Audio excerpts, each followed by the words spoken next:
Eu gostava de partilhar nesta manhã alguns ensinamentos que nós vemos na Palavra de Deus para nós. Vamos abrir em Mateus, capítulo 16, a partir do versículo 13. Mateus, capítulo 16.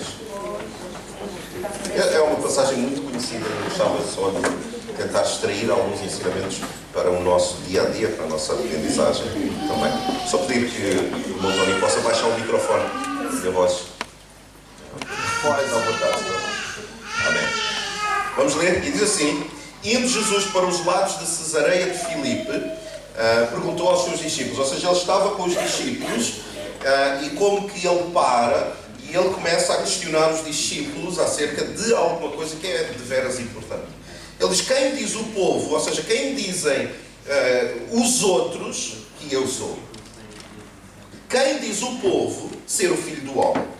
E eles, os discípulos, responderam: uns dizem João Batista, outros Elias, e outros Jeremias, ou algum dos profetas. Não é necessariamente, imaginem, Cristo ele pergunta: quem é que o povo diz que eu sou? E os discípulos começam a responder: uns dizem que tu és João Batista, Jeremias, Elias ou outro profeta. Não é necessariamente que o povo judeu acredite na reencarnação, mas é a ideia de que Cristo movia-se num espírito profético. Esta é a aprendizagem que nós entendemos aqui.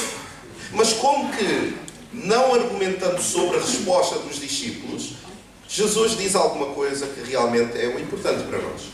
Mas vós, continuou ele, versículo 15, quem dizeis vós que eu sou? Ou seja, Cristo, ele não está muito preocupado com aquilo que o povo diz acerca dele.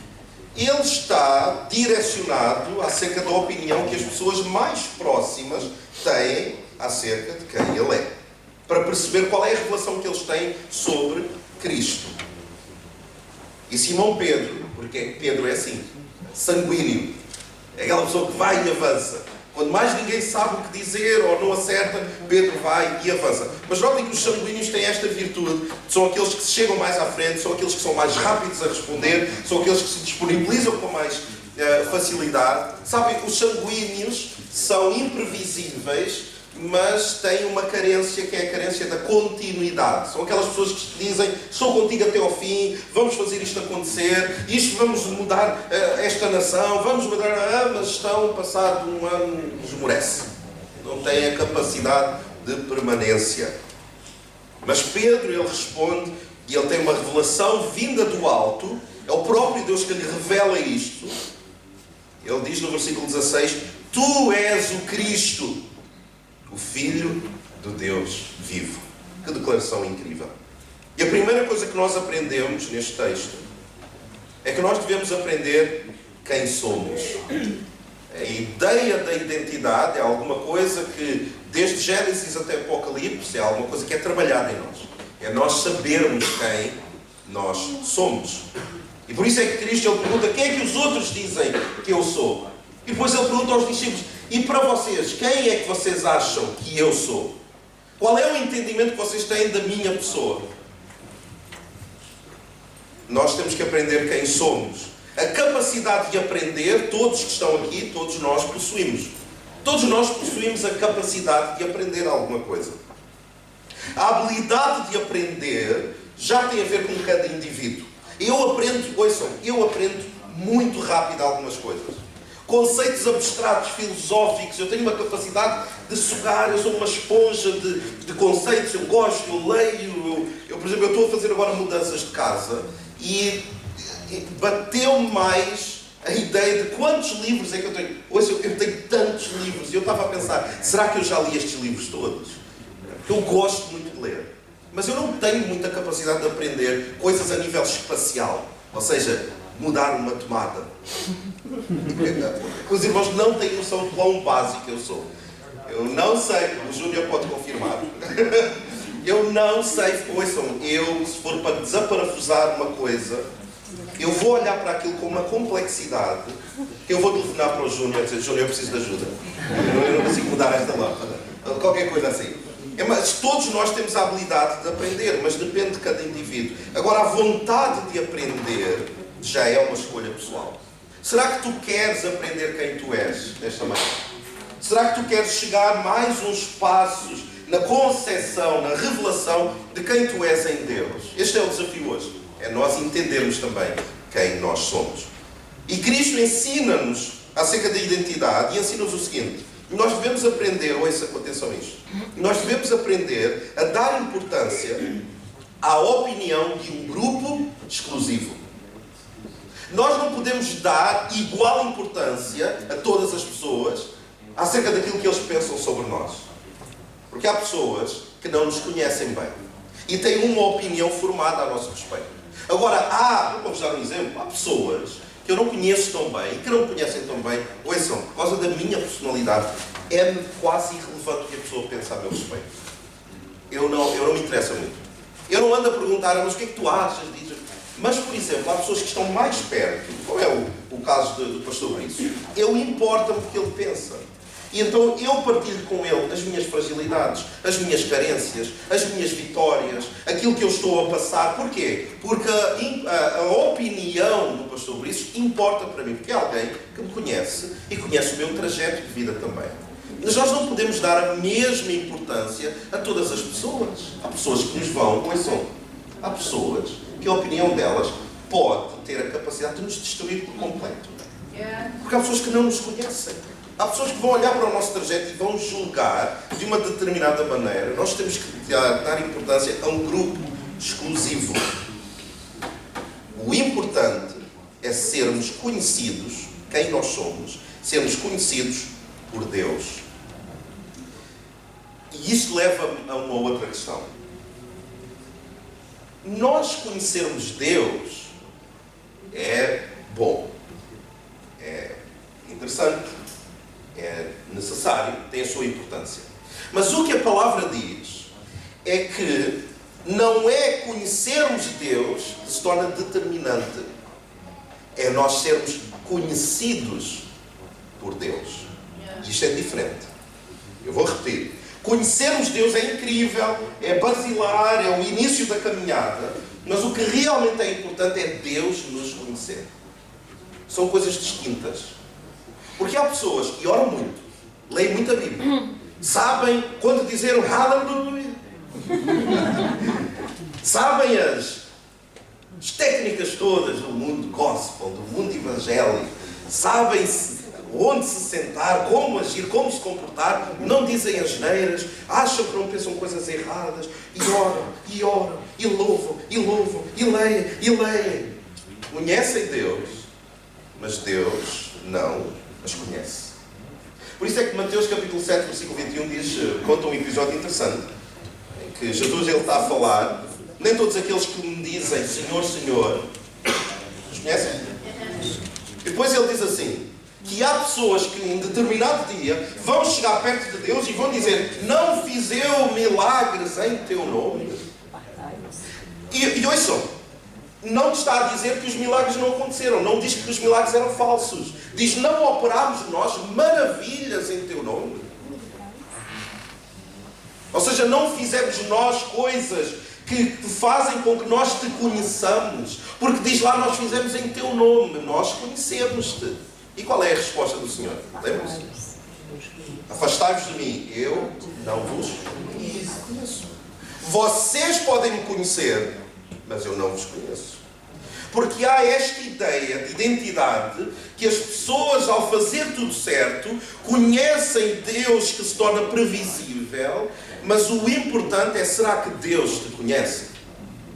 Porquê é que vale tu dizes, mas eu conheço Deus, e se Ele não te conhece? Como em algumas alturas da minha vida, eu lembro uma vez que eu estava com a minha filha, nós estávamos num hotel nos Açores. Nos Açores, num sítio lá recôndito. E eu estava a tomar um pequeno almoço, e alguém veio ter comigo e disse assim, você não é o pastor Nuno? Eu disse, sou, eu conheço. E eu apeteceu-me dizer assim, mas eu não a conheço. Porque o facto daquela pessoa me conhecer, isso faz com que nós tenhamos relacionamento. Eu não a conheço. Então, do que é que vale eu dizer que conheço Deus se Ele não me conhece? Gálatas capítulo 4, versículo 9, ouça o que é que diz esta revelação profunda. Porque alguns de nós estamos equivocados de que se nós vamos à igreja, se nós damos o dízimo, somos generosos, nós somos corretos uns com os outros, que Deus nos conhece. Não é verdade isso. Quem conhece Deus, há uma transformação que acontece no seu interior. Isso é verdade. Mas quem é conhecido de Deus, essa transformação é contínua. A pessoa não é boa ocasionalmente. A pessoa é constantemente, está constantemente na luta para ser uma melhor pessoa. Então Gálatas capítulo 4, versículo 9 diz assim. Podem depois anotar e ler em casa, que é um versículo muito interessante. Diz assim, Paulo está a falar para os Gálatas e ele diz assim: agora que vós conheceis a Deus, e depois ele diz assim, aliás, agora que sois conhecidos por Deus. Percebem a diferença? Então a nossa identidade não é necessariamente que nós conhecemos a Deus, ainda que nós o conheçamos, mas a grande pérola da nossa identidade deve ser nós sermos conhecidos de Deus. E há muitos que parecem que não conhecem, quais são isso? Há muitos que parecem que não conhecem a Deus, porque passam despercebidos na igreja, na vida, na caminhada da vida, mas são conhecidos por Deus. Eu acho isto profundo. Há muitos que não dão espetáculo, não têm performance, não são pessoas carismáticas, não dão nas vistas, são aquelas pessoas que entram e saem da igreja, na caminhada da nossa vida, e parece que as pessoas não têm aquele poder espiritual que nós designamos e etiquetamos nos outros, mas são aquelas pessoas que Deus as conhece. São aquelas pessoas que quando oram, Deus ouve. Quando oram, Deus faz conforme o seu coração e abençoa a vida das pessoas. É aquela pessoa idosa que entra calada e sai muda, mas tem um estilo de vida que Deus a reconhece. Então a nossa identidade, nós devemos aprender quem somos. E quem determina isso é nós sermos conhecidos por Deus. Então a resposta a esta declaração fantástica de Pedro, no versículo 18, Cristo responde, pois também eu te digo que tu és Pedro, e sobre esta pedra, esta afirmação, edificarei a minha igreja. Qual é a afirmação? Porque Ele é Cristo, o Filho do Deus vivo. E as portas do inferno, do Hades, não irão prevalecer contra ela. Dar-te-ei as chaves do reino dos céus. O que ligares depois na terra será ligado nos céus, e o que desligares na terra será desligado nos céus. Agora vejam o que é que ele diz, que é o meu segundo princípio. Então ordenou aos discípulos que a ninguém dissessem que ele era o Cristo. Se nós temos que aprender quem somos, sermos conhecidos de Deus, nós temos que aprender, ouçam porque esta vai, a pregação, há aqui uns pontos, a mim doeu-me, e eu espero que doa tanto aos irmãos como doeu-me. O ponto número 2 é este, nós temos que aprender a ficar em oculto. O Cristo diz, não digam a ninguém que eu sou o Cristo. Não digam. E alguns de nós temos que aprender a ficar em oculto. Ficar em oculto, às vezes, é não seres valorizado o suficiente. É tu dares a vida pela tua família, no teu trabalho, na igreja, seja onde for. E ainda assim as pessoas não te valorizarem. Ou no meio onde tu estás, as pessoas não reconhecerem o sacrifício, as tuas qualidades, as tuas virtudes, mas parece que tu estás em oculto. Aprenda a ficar em oculto. Não tem problema isso. Porque Deus, Ele está a ver-te. Por isso é que este Salmo, o Salmo 91, diz assim: aquele que habita aonde? No esconderijo. E ele encontra descanso estando o quê? Escondido em Deus. Então nós não precisamos do estrelato, da performance, de aparecer, de sermos proeminência. Nós não precisamos disso. Nós não nos importa. O cristão não se importa de estar em oculto. Porque se eu estou escondido em Deus, a luz que existe em mim vai afetar as trevas que estão nas minhas circunstâncias. Aprende a ficar em oculto. E aprenda quem é que tu dispões.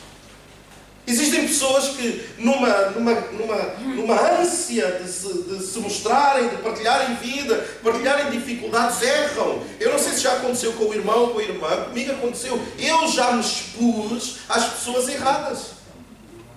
E é alguma coisa muito traumática. Quando nós partilhamos uma fragilidade ou alguma coisa, ou até uma vitória. Nunca vos aconteceu partilhar uma vitória com alguém, aquela pessoa dizer, mas eu estou a partilhar uma coisa importante, olha, aconteceu-me isto, incrível, e a pessoa, também já me aconteceu. Não é nada de especial. Então aprende a quem é que tu dispões. E o exemplo, de novo, é Cristo. Notem se isto não é interessante. As fragilidades físicas que Cristo demonstrou, depois de Ele ser crucificado, é o seguinte: as marcas nos pulsos, nas mãos, toda a gente via. Há feridas na nossa vida que são feridas que toda a gente vai ver. E não há problema nós expormos isso. Não tem problema. Há feridas, vou voltar a dizer, há feridas que a vida nos proporciona que não tem problema os outros verem. Não tem problema, são feridas públicas. Toda a gente sabe que aquilo aconteceu. Toda a gente sabe que eu fui despedido. Toda a gente sabe que eu passei por um cancro. Toda a gente sabe, eu não estou a dizer, eu estou a dar um exemplo.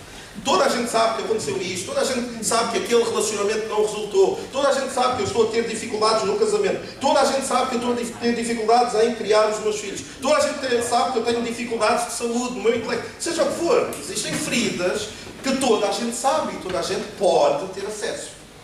Mas quando Jesus quis mostrar um pouco mais da sua intimidade, a ferida que ele tinha do lado, sabe o que é que ele teve que fazer? Ele teve que se desnudar um pouco. Ele teve que mostrar um pouco. Mas ele mostrou a quem? Ao povo. A quem? Aos discípulos. Então há um mistério em nós sabermos nos desnudar um pouco perante as pessoas certas. Porque há pessoas que vão usar as nossas condições. Há pessoas que vão usar as nossas fragilidades contra nós. Oh, é duro, não é? E nem estou a dizer pessoas incrédulos. Eu estou a dizer pessoas da igreja. Que coisa triste. Então nós temos que ter atenção a quem nós mostramos as feridas públicas e a quem nós nos desnudamos um pouco. E há vezes que nós temos as nossas feridas de lado, nós temos que aprender a colocar em oculto até que chegue a pessoa certa que nós podemos mostrar: eu estou ferido aqui nesta área da minha vida. E essa pessoa não nos vai julgar, mas ela vai nos ajudar. Número 3, versículo 21. E deixem-me dizer outra coisa também. Sabe porquê Cristo pôde mostrar aquela ferida que ele tinha de lado? Porque aquela ferida, ouça isto, estava curada. Aquela ferida que ele tinha de lado estava sarada.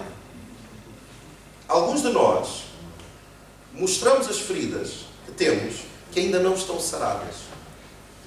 E isso não é muito bom. Nós temos que deixar algumas feridas sararem para depois podermos mostrar a algumas pessoas: eu estou sarado e por isso eu posso partilhar contigo esta dor. Versículo 21. Desde então, começou Jesus Cristo a mostrar aos discípulos que era necessário que ele fosse a Jerusalém e que padecesse muitas coisas dos anciãos, dos principais sacerdotes e dos escribas, e que fosse morto e que ao terceiro dia ressuscitasse. Número 3, eu só tenho mais 2 pontos, o 3 e mais 2, são 5 pontos rápidos. Eu disse que havia coisas que iam doer. Número 3 é que tu tens que aprender a sofrer. Quem aqui gosta de sofrer? Pode doer. Não devia haver alguém. Eu gosto. Eu sinto mais vivo quando estou. Eu não gosto. Mas nós temos que aprender a sofrer. O que Cristo começou a falar com os discípulos foi isso: eu vou sofrer. Não vai ser fácil. Nós temos que aprender que a coroa vem depois da cruz. Não há coroa antes da cruz. A coroa que nós possamos receber da parte de Deus vem depois da cruz.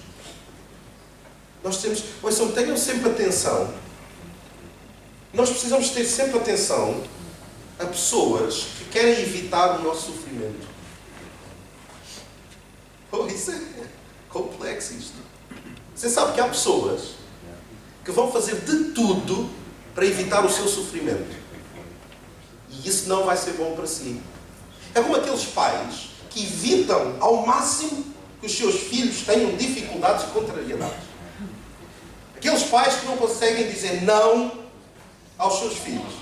Aqueles pais que não têm a capacidade de dizer não e o filho ou a filha pergunta: mas porquê? E o pai, em vez de dizer assim: porque eu estou a dizer que não. Não, pois com muita explicação, que é pronto, porque coitado, e vai. Se nós evitamos que os nossos filhos sofram coisas próprias, a contrariedade, o não, o dizer não, pode causar sofrimento temporário ao nosso filho, à nossa filha, mas vai criar nele caráter suficiente para ele saber receber nãos durante a vida toda. Vai receber um não do professor, vai receber um não num relacionamento, vai receber um não do seu patrão. E há pessoas que vão nos dizer de tudo para que nós não soframos. Vão evitar-nos dizer algumas verdades com medo que nós soframos. Essas pessoas não são úteis no processo do nosso crescimento. Nós temos que aprender a sofrer. E se tu ainda não sofreste na vida, dá tempo. Não é? A coisa vai. E claro, Pedro torna-se uma dessas pessoas. Cristo diz, eu vou sofrer. E Pedro, versículo 22, e Pedro, tomando-o à parte, começou a repreendê-lo. Eu acho uma piada a Pedro. Jesus, o Filho de Deus, o próprio Deus encarnado, diz assim, ele não diz, há a possibilidade de eu sofrer. Não, ele diz, eu vou sofrer. E Pedro diz assim, não vais lá. Pedro é como alguns de nós queremos ensinar Deus. Alguns de nós somos assim. Queremos fazer uma pedagogia divina ao próprio Deus. Nós é que sabemos. Porquê que eu estou nesta situação?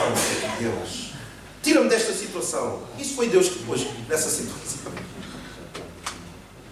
Então Pedro começa a repreendê-lo dizendo, tenha Deus compaixão de ti. Pedro é cara de pau. Tenha Deus compaixão de ti. Senhor, isso de modo nenhum te acontecerá. Ele, porém, vejam, o mesmo homem que teve uma revelação de Deus incrível, Pedro, é a mesma pessoa que o próprio Cristo chama-lhe de Satanás. Duro. Jesus, porém, voltando-se, disse a Pedro, para trás de mim, Satanás, que me serves de escândalo. Porque não estás a pensar nas coisas que são de Deus, mas sim nas que são dos homens. E nós temos que, ponto número 4, aprender a discernir. Na nossa caminhada, nós temos que aprender a discernir o que é que nos é dito para a nossa formação de caráter, o que é dito por capricho, por imaturidade. Mas ouçam, muitas vezes não há transformação sem confrontação. Não há.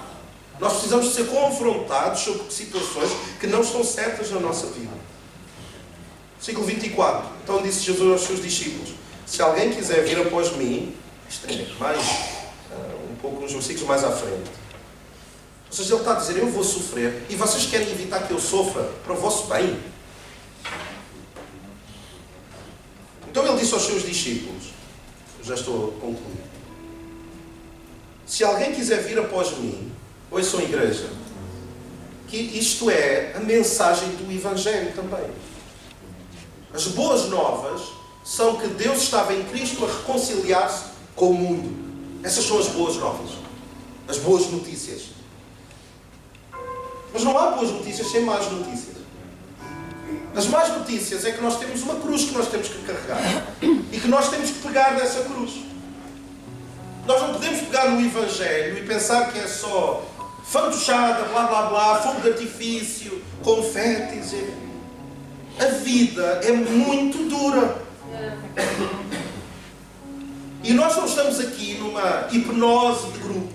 Nós não estamos aqui debaixo do poder da sugestão. Nós não estamos aqui durante um momento na nossa vida onde nós ficamos anestesiados com as músicas e com a oração e com a pregação e com a comunhão dos santos. Não, nós estamos aqui para aprender a viver o dia a dia nas suas dificuldades mediante um ponto de vista bíblico.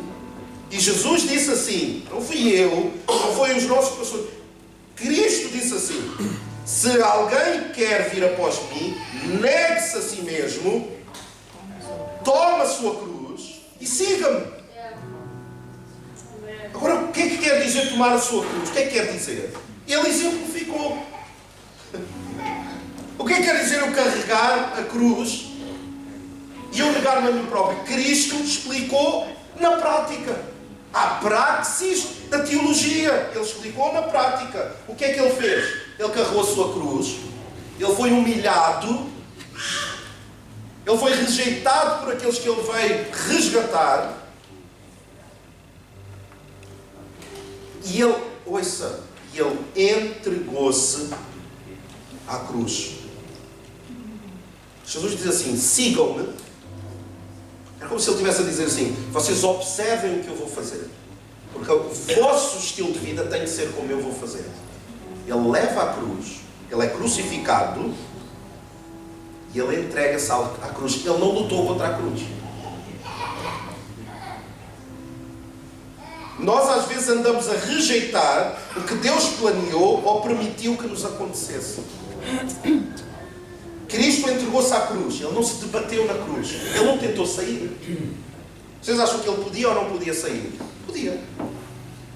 Vocês acham que ele queria sair da cruz? Não. Ele entregou-se.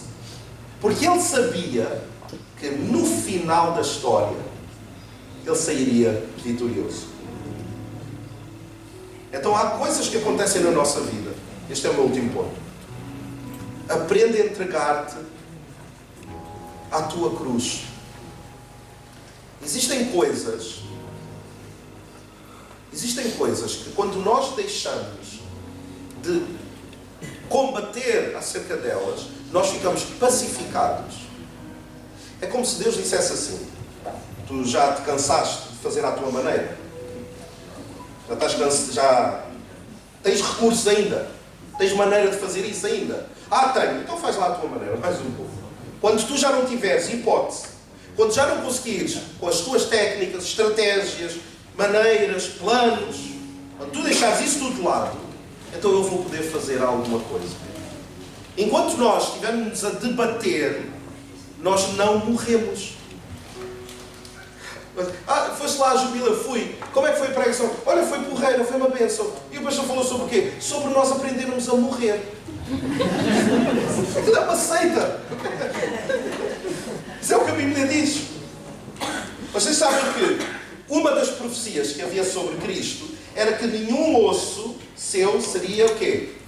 Quebrado. É o que a Bíblia diz. Era uma profecia sobre o Messias. Nenhum osso seu seria despedaçado, quebrado. Quando Cristo está na cruz, os soldados romanos chegam lá. Vocês lembram-se o que é que os soldados fizeram? Eles partiram as pernas dos criminosos que estavam lá. Para quê? Para que eles morressem mais rápido.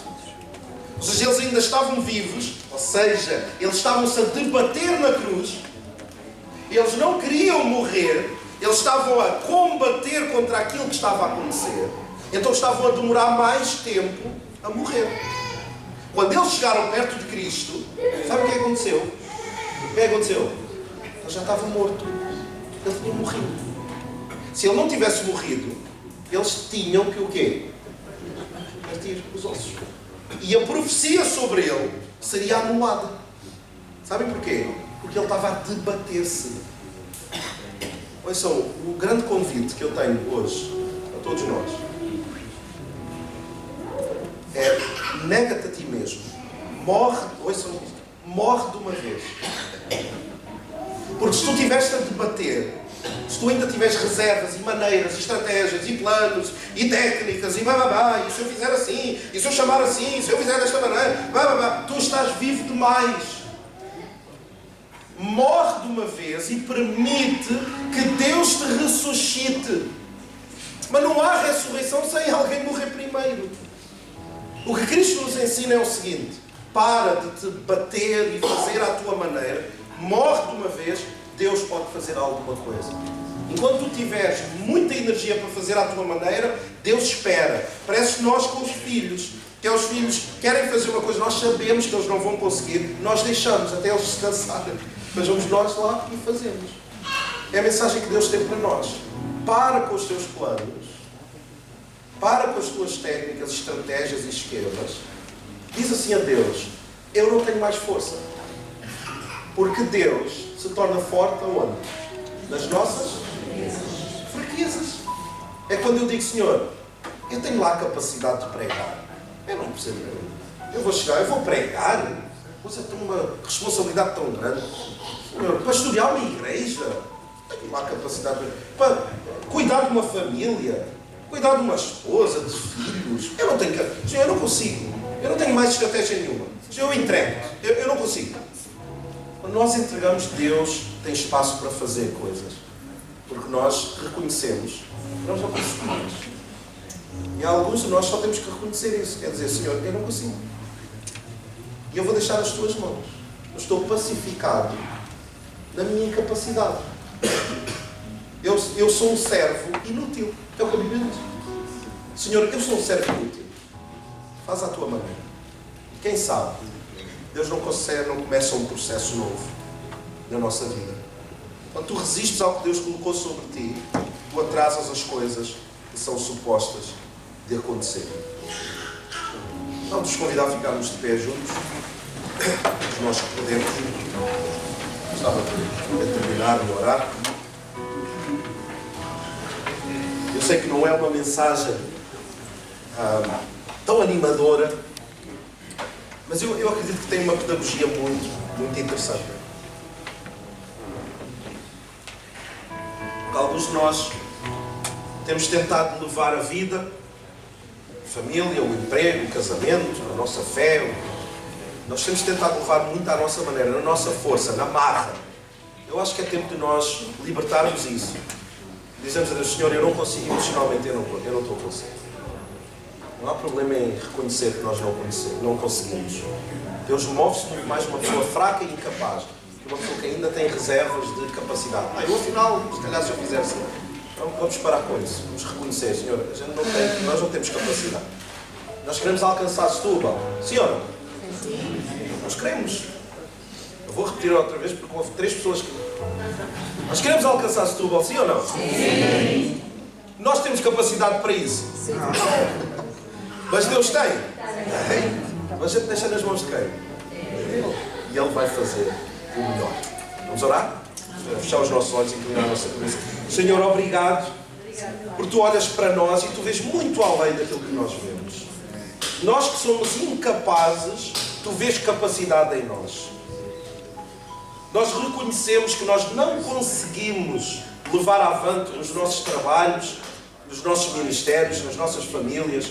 Nem de nós próprios nós conseguimos tomar conta como deve ser. E nós reconhecemos essa nossa insuficiência. Mas nós servimos a um Deus que é suficiente, que é mais que capaz e que nele nós somos mais que vencedores. Então nós te entregamos todas as nossas ansiedades, tudo aquilo que nós desesperadamente tentamos controlar. Nós queremos estar pacificadamente soltos disso tudo. Nós nos libertamos disso tudo e confiamos exclusivamente na Tua força, no Teu discernimento, na Tua sabedoria. Ajuda-nos a não lutar nas nossas forças, mas a deixarmos-nos sermos levados pelo Teu Espírito Santo, que é tão cavalheiro, que é tão suave, que fala ao nosso coração. E nós te agradecemos isso, no nome que é acima de todo o nome, o nome poderoso de Jesus. Amém! Amém. Vamos aplaudir a Deus, em nome de Jesus.